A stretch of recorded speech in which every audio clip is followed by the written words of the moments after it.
l'idée de départ, c'est un truc qui m'est arrivé quand j'avais l'âge des personnages, quand j'étais moi-même lycéen.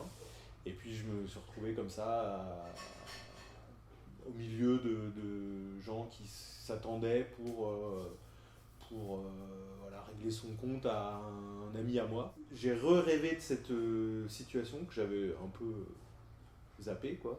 Du coup, je me suis remis à penser à ça et je me suis dit qu'il y avait un sujet de film, quoi.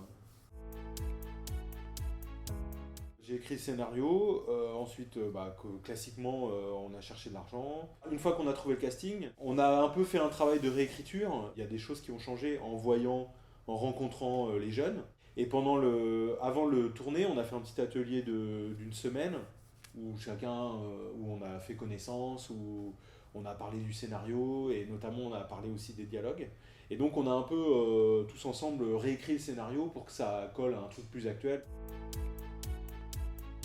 Déjà, c'était évident qu'on allait le faire avec Année Zéro. Et après, sur l'équipe technique, en fait, sur l'équipe technique, c'est vrai qu'au final,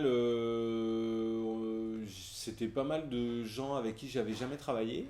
Comme on allait une aide régionale, on fait travailler aussi des gens dans la région qui nous aident. Ça nous a beaucoup aidé pour les repérages, pour trouver les décors, etc.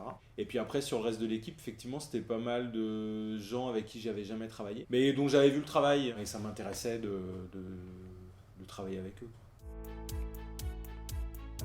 On a tourné le court-métrage dans l'ordre. C'était à l'automne, en octobre. C'était fin octobre. Fin octobre, ouais. C'était la catastrophe. Hein. Voilà. Il faisait super froid. À un moment donné, il y avait un brouillard. Ouais, le brouillard était dur à gérer. Il y avait un brouillard et ensuite... On le voit un peu dans le film. Dès qu'on commence à débuter les scènes dans les bois, il pleut.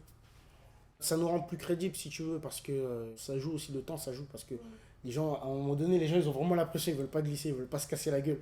Donc du coup, tu vois, ça se voit sur le visage des gens. Que, tu vois, ils rigolent ça les fait moins rire, quoi. Il manquait plus que la neige et on aurait tout fait. Il y a une scène qu'on a tournée qui a été coupée. Ah, on a coupé le début où... Ouais. Pourtant, c'est la scène... Elle était très longue, cette scène. Ouais. Qu'on a tourné le plus. Ouais, on a fait... Ça, c'est une très jolie anecdote. On l'a refait 64 fois, je me rappelle très bien du nombre. Non, on n'a pas fait 64 fois. Si. C'est un plan séquence assez long, donc il y a pas mal de choses à paramétrer. Au final, on a coupé le début dans lequel il y a Joémie et Andrew. Ouais. Dans la totalité du film et dans le rythme, etc., elle était beaucoup trop longue, en fait, cette scène. Donc on a coupé une bonne partie du début. Le film, là, il continue sa vie en festival. Sa tournée mondiale. Sa tournée mondiale. Je vais préciser, parce qu'elle a fait tous les continents. À part l'Afrique. À part l'Afrique, ouais. Mais ça peut arriver. Il est même allé en Russie, en Corée du Sud. Attention. Ouais, il tourne bien et on est très content et on espère que ça va continuer. J'essaie d'écrire, c'est un travail un peu laborieux et difficile. De mon côté aussi, je m'exerce à écrire. J'essaie de continuer à passer des castings et essayer de tourner le plus possible.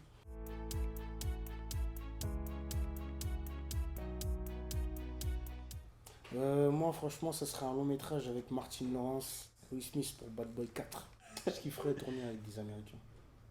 Ça fait un peu cliché.